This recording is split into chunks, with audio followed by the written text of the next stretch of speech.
వంతెనలపై approach రోడ్లు వేయాలి.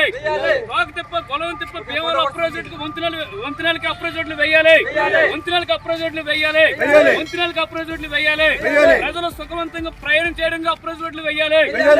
ప్రజలు సుఖవంతంగా ప్రయాణం చేయడం అప్రోచ్ రోడ్లు వేయాలి. ప్రమాదాలు అరికట్టాలి. ప్రమాదాలు అరికట్టాలి. ప్రమాదాలు అరికట్టాలి. అప్రోచ్ రోడ్లు వేయాలి. అప్రోచ్ రోడ్లు వేయాలి. అప్రోచ్ రోడ్లు వేయాలి.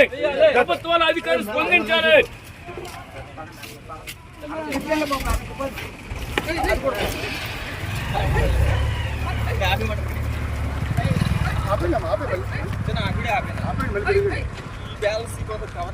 ప్రభుత్వాల అధికారులు ప్రజాప్రతినిధులు స్పందించాలి. ప్రభుత్వాల అధికారులు ప్రజాప్రతినిధులు స్పందించాలి. ప్రజాప్రతినిధులు స్పందించాలి. ప్రజాప్రతినిధులు స్పందించాలి. సరే, అనేక వంతెనల్ని నిర్మించారు. భీమవరం నుండి ఇటు తోకతిప్ప నాగేంద్రపురం వరకు 3 వంతెనలు ఉన్నాయి. అటు భీమవరపట్నంలో కానివ్వండి, బలవంతిప్ప రామాయణపురం కానివ్వండి, ఇటు తోకతిప్ప నాగేంద్రపురం కానివ్వండి, ఇలాగా వంతెనలు నిర్మించారు. వంతెనలు నిర్మించి దశాబ్దం పైగా అయిపోయింది. అంటే 12 ఏళ్ళు 14 ఏళ్ళు వంతెనలు నిర్మించి పూర్తయింది. కానీ ఇంతవరకు అప్రోచ్ రోడ్లు నిర్మాణం చేయలేదు. అప్రోచ్ రోడ్లే కాకుండా ఈ నాగేంద్రపురం తోకతిప్ప వంతెన ఏదైతే ఉందో ఈ వంతెనకి కనీసం సైడు వాళ్ళు కూడా కట్టలేదు. దీనివల్ల అనేక మంది ఈ గ్రామస్తులు అక్కడ నిలబడిన సందర్భంలో, కూర్చున్న సందర్భంలో, ప్రయాణిస్తున్న సందర్భంలో 8 డ్రైన్లో పడిపోయి చనిపోవడం జరిగింది. ఇప్పటికే 3 వ్యక్తులు చనిపోయారు. కొంతమంది డెడ్ బాడీ కూడా దొరకని పరిస్థితి కూడా ఇక్కడ ఉంది. అంతేకాదు దీనికి అప్రోచ్ రోడ్ లేకపోవడం వల్ల అనివార్యంగా ప్రయాణం చేసే సందర్భంలో అది మోటార్ సైకిల్ కావచ్చు, ఆటో కావచ్చు, ట్రాక్టర్ కావచ్చు, ప్రమాదం జరిగి మనుషులు కూడా చనిపోవడం కూడా జరిగింది.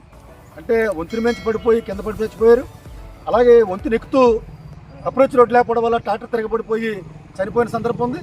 ఈ రకంగా ఈ గ్రామంలోనే, ఈ 2 గ్రామాల మధ్యలోనే అనేక మంది చనిపోవడం జరిగింది. అయినప్పటికి కూడా అధికారులకు కానీ ప్రజాప్రతినిధులకు కానీ చేమ కుట్టినట్టుగా కూడా లేదంటే ఇంతకంటే దౌర్భాగ్యమైనటువంటి విషయం ఇంకొకటి ఉండదు. సిగ్గుపడాలి. అసలు 100 కోట్ల రూపాయలు ఖర్చు పెట్టి నిర్మాణం చేసిన వంతెనలకి అప్రోచ్ రోడ్లు వేయలేకపోయామంటే పాలకులైనా అలాగే అధికారులైనా సిగ్గుపడాలని చెప్పేసి ఈ సందర్భంగా తెలియజేస్తా ఉన్నాం. మొన్న 18 నుంచి అసెంబ్లీ సమావేశం జరిగినాయి. ఎమ్మెల్యే గారు నిన్న పత్రికలో వచ్చింది. నేను అసెంబ్లీలో మాట్లాడాను. అలాగే 4 సార్లు మంత్రి గారికి విన్నవించాను అని చెప్తా ఉన్నారు. అంటే 4 సార్లు మంత్రి గారికి విన్నవించిన ఒక ఎమ్మెల్యే గారు సమస్య పరిష్కారం కాలేదు అంటే ఇది ఎవరి లోపం? అంటే ప్రభుత్వ లోపా, లేకపోతే మనం అడగడంలోనే లోపా, ఏ లోపం అని చెప్పేసి నిజంగా 4 సార్లు ఎమ్మెల్యే మంత్రి గారిని అడిగితే పరిష్కారం కానప్పుడు మరి ఎంత సీరియస్గా తీసుకుని మీరు పరిష్కారం చేయకపోతే మేము ప్రజలతో కలిసి మేము సంగతి తేల్చుకుంటామని చెప్పేసి చెప్పాలి కదా. మరి ఇన్ని 100 కోట్లు ఖర్చు పెట్టి ప్రజలకి ప్రాణాలు పోతూ ఉంటే సౌకర్యంగా లేకపోతే మరి ఎలాగ దీనికి పరిష్కారం ఎలాగా? అందుకే మేము సిపిఎం పార్టీ ఆధ్వర్యంలో ప్రజల్ని కలుసుకుని ప్రజలకి దృష్టి తీసుకెళ్లి విస్తృతంగా కరపత్ర పంపిణీ చేసి ఈ కార్యక్రమాన్ని మేము చేపట్టడం జరిగింది. దీనికి భీమవరంలో ఎవరైతే ఎమ్మెల్యేలు ఉన్నారో వారందరూ దీనికి బాధ్యత వహించాలి. ఈ నిర్మాణం చేసి అప్రోచ్ రోడ్లు నిర్మించకపోవడం అంటే అధికారుల కంటే కూడా ఎమ్మెల్యేలది దీనికి బాధ్యత ఉంది.